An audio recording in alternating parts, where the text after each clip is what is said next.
Hey guys, welcome back to the Pulling Curls podcast. Today on episode 103, we're talking about safe sleep. Huge advocate for this. Let's untangle it.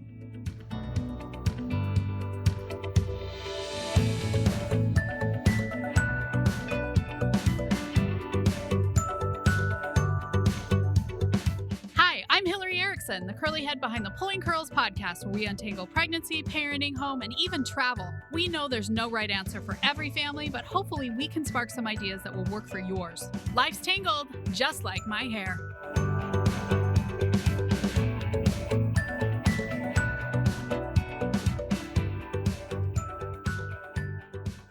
Okay, guys, before we get started, if I was reviewing Safe Sleep, I would give it 5 stars. So maybe you could give me 5 stars on the old Apple iTunes podcast-orama? Thanks so much. Okay, today's guest I met on the Tickety Talk. She unfortunately understands firsthand how important safe sleep can be. She is one of the founders of the Claire Bear Foundation. I want to introduce today's guest, Shayna Raphael. Do you feel prepared for your delivery? In just 3 short hours, you can be prepared for the confident, collaborative delivery you want. You'll know what to expect and how to talk with your healthcare team, and there are no boring lessons in this class. I'll use humor, stories from my 20 years in the delivery room to engage both of you. I love how Alyssa told me that she found herself laughing at things that used to sound scary. Most of all, you guys are going to be on the same page from bump to bassinet. Join the Online Prenatal Class for couples today. You can save 15% with coupon code UNTANGLED. You can find the link in the show notes. Hey, Shayna, welcome to the Pulling Curls podcast. Thank you for having me. Oh, so excited to have you here. I've seen you on TikTok forever. It's a fun place sometimes. Okay. Okay, so safe sleep, was it always a passion of yours?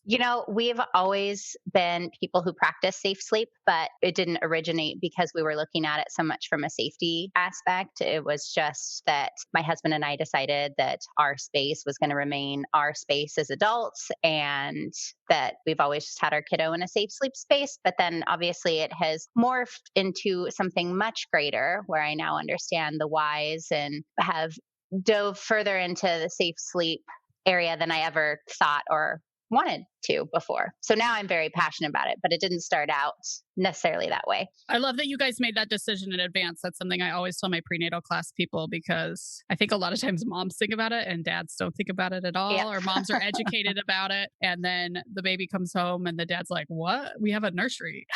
Yep, exactly. Yeah, no. And honestly, my husband, he can sleep through anything. I'm the one that even has a hard time, struggled with even room sharing because of kind of the anxiety and hearing everything and all of that. Oh yeah, I am unable to room share. So I count respirations. I cannot sleep at all. So Yep. oh, well. Okay, so tell us the story as to why you are such an advocate for safe sleep now. All right. Well, now I am a huge advocate for safe sleep. Back in 2015, we brought my daughter, who at the time was the youngest, Claire, she was almost 11 months old, to her in-home childcare provider, which we'd been going to this woman since Claire was 3 months old. And my older daughter, Lily, actually went there when she was an infant, as well as other people in my grad school programs, and just someone that we trusted. And that day, on my 31st birthday, my husband brought Claire to childcare like he normally would. And I had taken the day off to spend some time with my oldest. And about noon, I started to get phone call after phone call. First from my mom, which it's not out of the ordinary for my mom to call me multiple times if I don't answer. So I didn't think anything of it.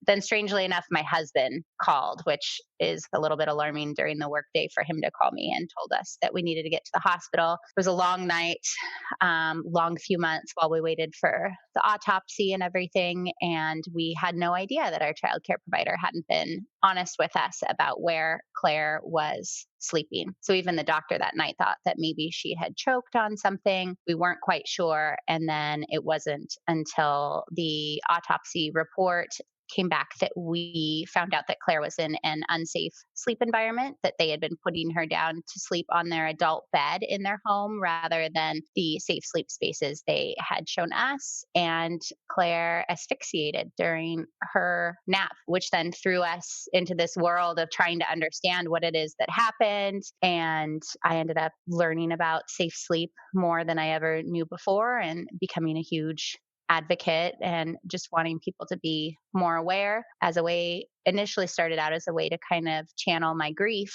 and anger and sadness. And now it's become something that I'm really passionate about. Yeah, I love it. You do a great job on TikTok about informing people. I think so many people feel like DockATot in their bed is a safe sleep environment. Yes. And it's always made me very nervous from the nurse who tells people, don't put the baby in your bed ever. Yes. Yep. Yeah. Okay. So interesting on daycare, just if there are parents listening, so you had asked, where does baby sleep or? Yeah, we had explicit conversations about it, both with my oldest and with Claire, because with my oldest, like I said, it was more of kind of a convenience thing for us at home, but we knew that that's where she should be sleeping. And we'd had that conversation. And I still don't know to this day whether or not she had my oldest in a safe sleep space that she showed us, or if she had her on the bed. She did tell police officers that she had started putting Claire on their adult mattress when she was about 7 months old. And then in the same conversation, identified the safe sleep recommendations up through 1 year to a T to detectives. So that was pretty frustrating that she knew what was safest and what she should be doing, but decided on her own that Claire was strong enough to not be in a safe sleep space. I try really hard to not judge parents who choose to bed share because I understand that it's a parent decision. But I think to have a childcare provider make that decision for a family is just wildly inappropriate and outside of the scope of what any person who isn't the parent should be deciding for that child. Yeah. And at 11 months, they can crawl off that thing. Honestly, that would have been my first worry. I remember breathing this sigh of relief, I think, when Claire turned 7 or 8 months old and being like, okay, we're good. We're out of the peak stage for a sleep related death. But yeah, my number one fear would have been that she would have crawled off. She was almost walking. She was cruising along furniture, which why initially we did find out that there had been some ibuprofen pills on the ground in the room. And so that also led us to wonder if she had possibly choked on something, if she had taken too many. But a sleep related death like asphyxiation that she had isn't something that I necessarily would have thought was in the realm of possibilities at her age, even though we know it's up through 1 year of age. It's just not as common at her age. Yeah. So interesting. It's to 9 months, right? SIDS most often? SIDS, it can go up to 1 year, but yeah, most commonly through 9 months. And actually, the peak is 2 to 4 months. So I remember the ER doctor that night after he'd come in and kind of explained to us what happened. He himself said, it's likely something else because she's outside of what we see as the typical range for a sleep related death. And we've since kept in contact with him, and he was, just as surprised as we were. But it goes to show why they have those recommendations up through 1 year of age.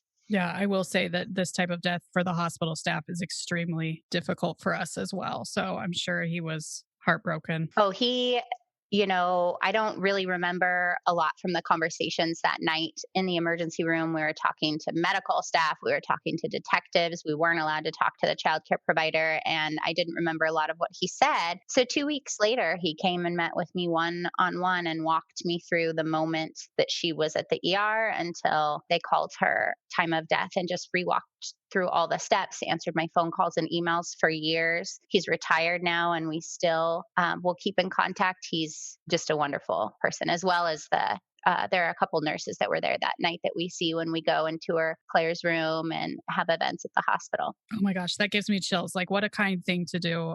Oh yeah. And not a lot out of his time, but that's such a valuable pieces of information for you to have. Absolutely. Okay, so what are 3 things that parents can be really mindful with about safe sleep? I think one of the main things is that simplicity is best. So alone in their back on a safe sleep space, that they have all these gadgets and contraptions out here nowadays that you can use that luckily I didn't even have to navigate with my oldest, who's only almost 10 now. But if you keep it simple, it's going to tend to be less overwhelming. Number two would be to be mindful of all those gadgets, that you don't need them, that if something says it's a SIDS reducer, that it likely isn't the safest, because we know that there's nothing proven to reduce SIDS, no products, that we know that there are factors that we can take in to mitigate the risk, but we're not going to prevent something that is true SIDS. And then third of all, just to be empowered that you get to make decisions for your own child, because I see so much of a struggle with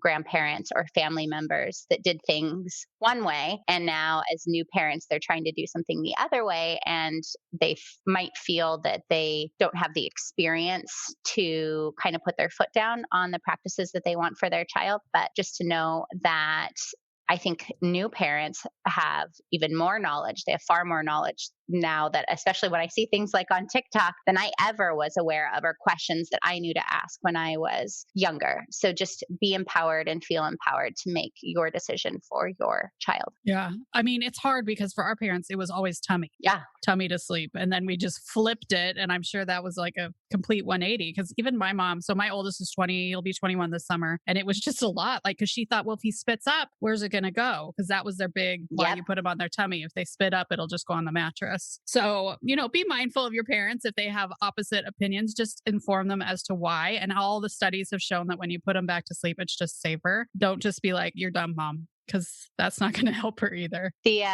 some of the best advice that my mom ever gave me when I was pregnant with my oldest was, you're going to get all this input from all these different people, so just smile and nod and then do what you think is best for your child. I do see a lot of people on TikTok where their mom watches the baby and then the mom puts the baby on their belly. So that's a tough one. Again, I would bring all the studies, because your mom loves that baby just as much as you do. Like, she's not doing it to be. Yeah, I think that it would be very rare to find anyone, whether it be a friend, a grandparent, a parent, that doesn't think they're doing what's best for their child. Yeah. Okay. Here's the golden question. Have you ever fallen asleep holding your baby? So I have definitely been extremely sleepy. I have not fallen asleep in my bed for the reasons that you and I spoke about, is that I just never really had the baby right next to my bed. We always tried room sharing and it didn't work. So from the get-go with my oldest, my husband and I worked in shifts during those first 2 months that are the hardest, and had the baby in a pack and play in the living room. So whatever parent was on shift was in the living room with the baby, and the other parent was in the bedroom, so that they could actually get sleep during their 3 or 4 hour shift. I will say I've been extremely sleepy holding my children before, and it's scary, and sleep deprivation is incredibly real. I don't function well on no sleep. I was fortunate that my husband, who had just transitioned out of the military, was used to all night long patrols, and his sleep wasn't so great. So if he was up, he would always help with the babies. But I did definitely have to implement some habits, like not ever feeding my babies in extremely comfortable positions. I almost always had my phone on, which is a nice tool that we have nowadays to keep myself busy, either playing endless games of Candy Crush or watching a horrible show on Bravo, whatever it is that would help keep me up at night. But sleep deprivation is totally real. And I understand that parents are going to fall asleep. I don't disagree with people who say you should take precautions just in case your child does fall asleep. But I would also say take precautions to do everything you can to not let that happen, meaning maybe not feeding your baby in the bed, or having a cold glass of water, something that you know is going to help keep you up and awake. Yeah. I have to say, I have fallen asleep holding the baby, and then you wake up and then you just have to instantly be like, never again. Yeah. Like all the things you do as a parent. The kid runs out in the parking lot, right? Yeah. There's all these things that you're like, never again. Like, oh yeah, this was clearly a mistake. And we're always going to make those kind of things. But I think A lot of people just are like, oh, this is easier. And I'm adamant non bed share. I've seen moms who lost a baby and then they come back for the next baby, and it's just so hard. Oh yeah. No, it's horrific, and I know that what people have experienced frames their mindset and their filter through which they find information. So for me, obviously, I would rather take all the precautions and have a few sleepless nights, than these 6 years of just heartache and missing Claire than I would taking precautions to bed share, because I know the risk, even when pillows and blankets aren't playing a role in it. So while the first few months seem like everything to a parent who's going through the sleepless nights and is in the midst of it, and it's so hard from someone who is 6 years out, and still having all my sleepless nights because I go to bed thinking about Claire and I wake up thinking about Claire, that small snippet in time, the ramifications it could have lifelong, and this ripple effect of pain and grief and heartache just is not worth any risk. Yeah, for sure. So, guys, so the things you mentioned, nothing into the crib. I also see grandparents coming in and asking me why there isn't a pillow in the warmer. I'm always like, first off, it's like hot in there. Second, we don't need any pillows. We don't need any stuffed animals. If they're 2.5 still sleeping in the crib, then you could consider like throwing in a stuffed animal, maybe that they could play with, but they don't need that when they're tiny. I use bumpers on my first, though. As did I. Everything's changed. Like, I don't want people to think, well, I had bumpers. Did my mom do it wrong? No, at the time she didn't. That was to like keep your arm from breaking. I don't know. Also, they were very cute. Yes, they came with the set. Like, what were you going to do with them? They came with the No, set. still have them. I should probably burn them at this point. So, Shayna, you're on TikTok. Yes. What do you think? Let's have a little talk Woo. about mom shaming on TikTok. Oh, TikTok. I didn't even set out with TikTok with in mind that I was going to be the safe sleep advocate on there. I just once happened to make a video about Claire at the start of the pandemic, like I think when so many other people also joined TikTok. And then I got all these questions about what happened, and it kind of morphed into it. And I will say, I have met such incredible, supportive people along the way, and families who genuinely just have questions. Our nonprofit has been able to give out countless numbers of safe sleep space to families that wouldn't have known about us as a resource had it not been for TikTok. I have also experienced some incredible backlash and accusations and comments that are just pretty heartbreaking. And I know I need to take it with a grain of salt because that's social media when you're, behind a computer screen. And I don't think most of the people who put what they put in the comments would likely say it to me if we were meeting in person, because I think there's this ability to not be as empathetic or even sympathetic if the person's not right there. But being accused of being a mom shamer is probably one of the biggest accusations that I get.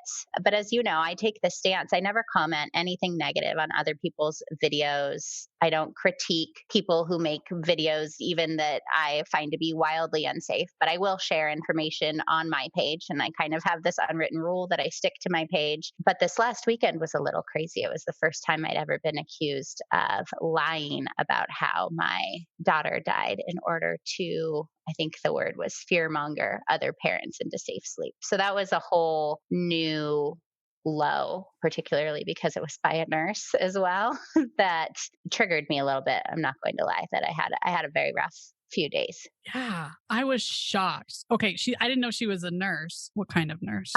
Well, she worked for the healthcare system that the hospital where Claire died at is. Oh my gosh. Yes, where we have Claire's room. Yeah, it was. And so at that time, she was an ER nurse. Now I believe she's a clinical care nurse. But yeah, so to have that sort of attack come from someone within the medical community wasn't something I had expected. Like, I understand parents who maybe don't have the education and medical training and practice getting very defensive when they hear that something that they've chosen to do may not be the safest. And I don't think that a lot of those people are ill intended, but they just take safe sleep videos as a personal attack, which, I get. It's hard to think that maybe you unknowingly put your child in an unsafe sleep space. But to have that come from someone in the medical profession it was just a lot. Yeah. It was definitely kind of digging up old newspaper articles, and which was the newspaper article was actually about the training room that we have in the hospital that when we did file a wrongful death lawsuit against the child care provider. And you get those funds and it's like, well, what am I supposed to do with this? I remember when we got the check in the mail, and it was not like it was this tremendous amount, but I just sobbed and sobbed and sobbed because I didn't want that. I wanted Claire. So we gave the money to the hospital with the direction that that ER doctor would decide where it needed to go. So then he spent a few years or a couple of years thinking about it. And then in 2018, the Claire Raphael training room opened up, which has, it's a child simulation trauma room with child-sized mannequins that can give them in the moment feedback in different scenarios for CPR, intubation, all sorts of different situations, so that when medical personnel do experience working on a child, maybe for the first time, it's not going to be as upsetting and alarming and less hesitation. But to get back to the question, yes, knowing that that was coming back from a medical professional and the sort of accusation she was making, it was really disheartening. I guess it takes all kinds. It does. I mean, if maybe you've made it on TikTok once you get attacked like that and then have an apology video posted towards you. I don't know. Oh, she apologized? I think maybe that was the attempt. Kind of like a Schitt's Creek apology. Yes. Like... I mean, she could have just started it out with all due respect and then finished it off. So. Oh my gosh. At the beginning, our intro to the podcast is always like, there is no solution that works for every family. And I 100% agree with that. Having your babies out of your room is not the best choice, but I literally cannot sleep with them in there. And the best choice for us is for me to still not kill them because I can't ever sleep. Yeah. So every family has to navigate stuff on their own. And I don't ever want people to think I'm mom shaming by just saying, these are the guidelines. Like, that's educating to me. It's like teaching someone the rules of the road and what's safest when you're learning how to drive and what, science tells us is best. And we have organizations like the AAP who are not some nefarious group out to get us. Dr. Moon is amazing. She's answered emails that I've personally written her before when I've had questions about the AAP regulations, and I try to stick as close to just the AAP regulations as I possibly can and not input my own personal opinion on things for that exact reason, because here's all the information, consider it, and then yes, you're going to make the decision that you feel is best for your family. Yeah. And these are all guidelines that are like put out there. But I will say that companies make it real hard. I mean, I've been to the baby shows and I'm like, this doesn't seem real safe. And they're like, oh, I'm certified because you can get certified by anything. It could just be for the plastic they use most often. Yeah. So I talk about that a lot on the TikTok pages. I'll have parents send me messages and say, hey, is this product safe? And it's hard to navigate, right? We have products like nappers and sleepers, which aren't safe for sleep. And why would a new parent think otherwise? And then you reach out to a company and I'll ask them which ASTM standards they meet. And they'll list off a whole bunch of standards, but the average person isn't going to understand that those standards are for toys. Or once I even think I got one for bunk beds for an in-bed co-sleeper, but who knows I would not have known which standards I needed to look for. I would have asked a company or seen that they met those ASTM standards. And if they said yes, I would have taken that and ran with it. Yeah. It's just so hard. And because people email me about baby products all the time, which I pretty much refuse if you're a baby product company. But so often I'm like, this doesn't look safe. And they just get mad when I say that. So oh yeah, no, that's what happens. There's the routine that they'll go through. I've gotten that too. Yeah. And I'm like, you realize I have that RN behind my name. Like safety is always going to be like my number one. Yes. I don't care. As it should be with most nurses. Yeah. Like sleep positioners. Those are a big thing too. And they've been a big thing forever. Like I think it comes from our moms who wanted the spit up to come out of their mouth. So people like the idea of like tilting the baby a little bit so that the spit up comes out, which in fact we do in the NICU. There are heart positioners that we use in the NICU, but it's completely different because your baby's on a heart monitor in the NICU and the nurse is wide awake and with your baby all day long. So yes, I see that a lot with the argument for nests and DACA tots is, oh, well, they used it in the NICU. And it's like, you're in a hospital with specialists on a hospital grade monitor. It's just not the same thing. But I understand why some parents might find that confusing. I was glad to see that the AAP finally came out with a statement against breastfeeding pillows and nests and sleep positioners for sleep. I think that was helpful because so often we'll go to the CPSC or AAP for specific products and, they don't endorse or speak out against specific brands or products. So you kind of have to read between the lines. So I think that whenever they can add more clarity for us to be able to understand it easily, especially on that healthychildren.org website, that it just makes it easier for parents to have a resource to find answers. yeah, I mean, that rock and play. Bane of my existence. Oh yeah, it was, and so popular. And people loved it. I mean, babies slept really well in it. Yeah, no, they slept incredibly well. And then with that was still the recommendation that a lot of medical professionals were using to incline a child with reflux. And now we know that isn't the best for reflux, but it does get confusing because common sense, if you're thinking about it, you would think that it makes it better and not worse. So yeah, products like the rock and play were I swear I had a huge celebration when they got recalled just because to take one less unsafe option off the market was huge. That was so popular and pretty well priced. Yeah. Yep. All right. So nothing in the crib, guys. Do what works for you, but also be mindful and listen. Most hospitals will send you home with safe sleep environment. Try and, listen to what they say. That's mostly where most people, I think, get it at the beginning, unless they've watched somebody on social media or something. We definitely make people watch a video, I think, before they go home. Yes, our hospital had books, pamphlets, sent us home with swaddles, but it was actually our pediatrician that was probably the most help with us navigating it. Yeah, and you see your pediatrician so much in those first few months, probably as much as your husband. Yes. Yes, definitely. All right. Thanks for coming on, Shayna. So helpful. All right. Thanks so much, Hillary. Okay, I hope you guys enjoyed that episode. Actually, when we were done, I was like, oh, we didn't talk about Owlet. And she said she did buy one for her third baby, who looks to be maybe like 2-ish now. And she did get one, which I would probably recommend that people get one in that situation as well. But she said after a few weeks, she was obsessively checking it. Like she couldn't sleep because she was checking the Owlet instead of checking on the baby. So she finally decided that she needed to put it away and know that she had done all the things that she could do. And she had to just hope for the best. And I tell people that in my online prenatal class. I think it's really important that we just do what we can. And then so much of parenting is faith and hope that things will turn out okay. I mean, I have drivers and that's all you can do. You can make sure that the car is safe and that they're trained as well as you can. And then you send them out on the road. So hopefully nobody feels shamed or anything by this. We're really just trying to give you guys the guidelines so that you can make the best choices on your own. I want to thank Shayna for coming on. It's such an impressive story. And she's so impressive about how she has dealt with it and really has turned it into a positive thing that has probably saved a lot of babies' lives. So thanks for coming on, Shayna, and thanks for being great. Thanks so much for joining us on today's episode. We know you have lots of options for your ears, and we are glad that you chose us. We drop episodes weekly, and until next time, we hope you have a tangle-free day.